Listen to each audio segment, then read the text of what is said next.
عندي فئة من العيانين كده اسمهم العيان القنبلة الموقوتة، اللي هو العيان اللي هو لو خد جلستين تلاتة وبقى كويس ما تديلوش الرابعة.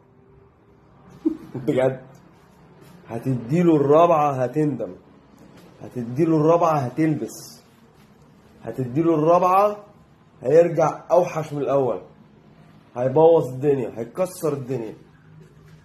بجد الناس دي تريكي قوي، تريكي. انا ببقى خايف منهم، بجد خايف منهم.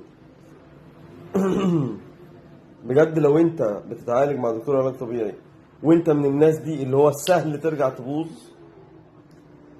سيب العلاج الطبيعي وروح اتمرن على الوضع اللي انت اتحسنت فيه. خلاص. ما يعني انا دلوقتي صحيت النهارده نو بين، تاني يوم نو بين، تالت يوم نو بين، عندي جلسه علاج طبيعي. الغيها ليه؟ الغيها عشان مصلحتك. الغيها ليه؟ الغيها عشان مش هتجيب نتيجه.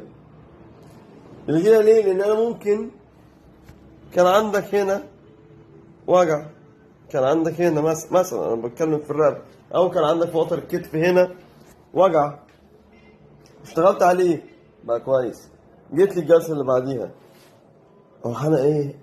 عايز اكرمك، اديك حته زياده تاكيد، اقلبها لك، ابوظها لك.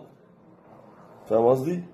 فبليز خلوا بالكم من الموضوع ده جدا جدا جدا. في عيانين قنبله موقوته بجد، اتحسنت امشي، خلاص امشي ما تكملش.